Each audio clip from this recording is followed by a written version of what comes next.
Hey guys, welcome to the show. I'm so excited to have my friend Eric Darius. He's an incredible sax player, producer, all-around great guy, and he just had a new single out, and he's in the studio today performing for us a couple of new tunes. So I can't wait for you guys to meet him. Let's go and check it out.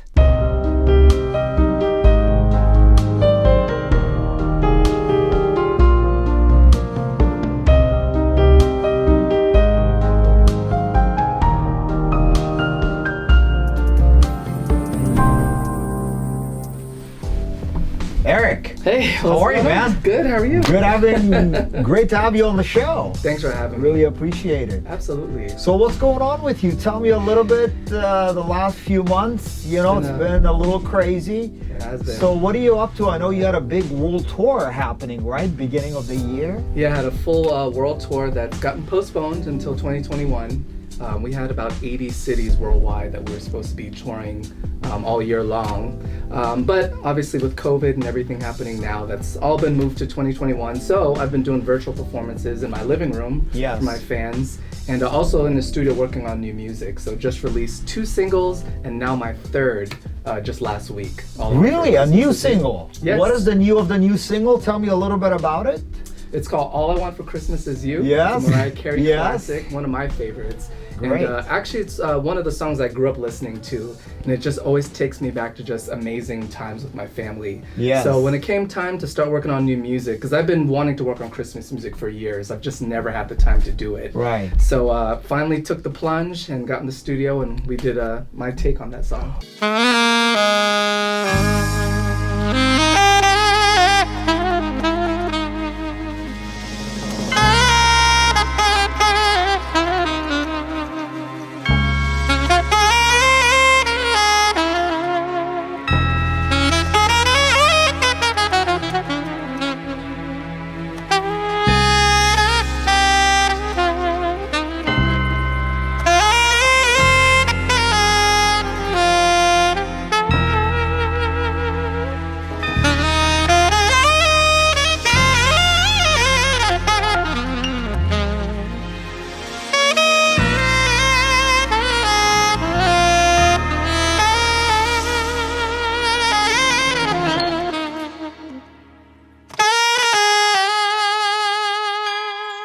Are you finding that you have more time now? Because I know when you're touring, you're always busy and you're always planning the next show and traveling to different cities.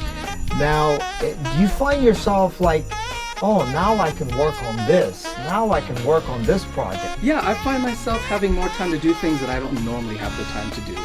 Being on the road, I mean, it's 24/7 with planning for shows and literally on a plane every other day. But now that I'm home, it gives me more time to focus on other things. I started my own record label about 2 years ago. So it's really given me some time to really build that foundation with my label, recording, working on new music, songwriting, which I'm doing pretty much every day now. So in a lot of ways, it's been a good thing that it's given me more balance and time to do other things as an artist. I know a big source of income for us is touring, obviously. Right. But have you found any other ways? Are you doing things like Patreon and things like that to make money, or how's that? Is that's the question that I'm getting from a lot of people these days. Yeah, that's actually a really good question. I think we're in a place where we're trying to find creative ways to still reach our fan base and make a living doing it. Yeah. And it's kind of difficult in this current landscape because there's so much free content out there. So people are watching shows for free, but I do find that the fans are willing to donate towards the artists. On Facebook they have stars where now people are able to give money towards the artists. Yeah. So there's different creative ways that we're trying to find that niche that would really be able to sustain us throughout this time while we're not performing live. Yeah. And for me personally, I've done a few shows with my band virtually and have helped to raise money for the band. But as far as the monetary aspect of it, I've really been doing it just for free for my fans. And your shows, I gotta say, have been incredible, and we'll definitely put a link down below for people to check it out, because I think the amount of time and effort that you've put in behind your shows is unbelievable. Thank I you. mean, you really put on when you say show, I mean, you've put on a full show with, like, people have to check it out, because it's like, your band. And I don't even know how you are able to put that together, because I see you in your living room, right? And then I see some guy playing the drums. I think he's in a different city, and it's just perfect. I mean, you know, for me, I want to try to entertain the fans, and being that they're not able to see me live, how do I capture what they would see in person on camera? So, you know, it's definitely a challenge, being that we're all in different places, but I've worked with some extremely talented musicians and producers and videographers, and we've kind of put this together to give the fans a real life experience, and we have the lighting and the production and everything to where it feels like you're watching it live.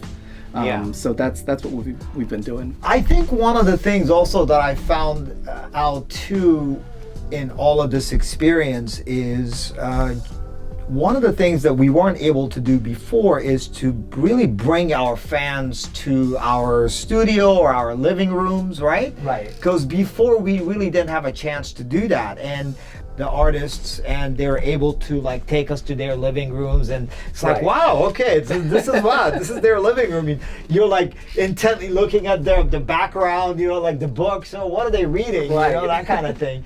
And you know, that's the flip side of this whole thing. I think with social media and this whole new digital aspect of just entertainment, fans are more connected now to us than they probably ever been before, because literally we're not tangible, but they can interact directly with us on a one-on-one basis. I mean, when I'm online with, my fans, I notice certain people and I say hi to them, and there's a certain connectivity that we wouldn't get in person. Yeah.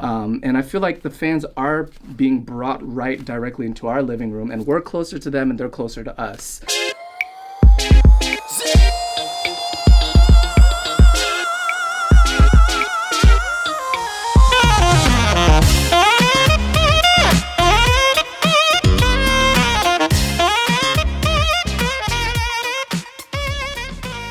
Can you tell me a little bit how you got into music? Sure. I do come from a musical household. My dad plays the bass. My mom sings and plays the piano.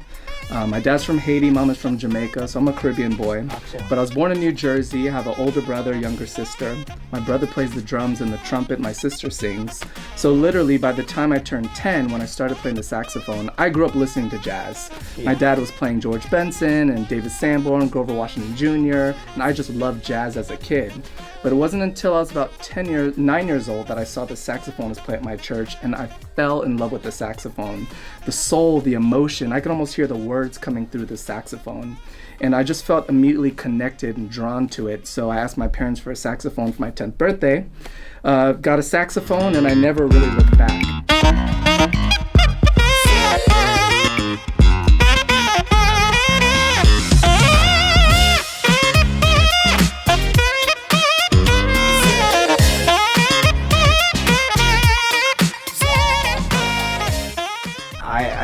If people haven't checked out your stuff, they should definitely go and check out your stuff, because it's, just your performance, and you bring so much joy and entertainment value to people. And I think Thank that's what we really need at this time. Eric, I want to thank you so much for being on the show. I really appreciate it. Thank you. Thank you You've for been a great having me. guest. And your performances, I can't wait for everyone to see your performances. Can't It's just wait. amazing. And I hope to see you soon, my friend. Absolutely, we'll do it again. And thank you for all that you do, supporting music and bringing people like me on. And such a pleasure. Love what you do, and very thankful for our friendship. Thank you. I appreciate it. Well, guys, if you guys enjoyed this, please hit the subscribe button, hit that notification bell, and I will see you on the next show.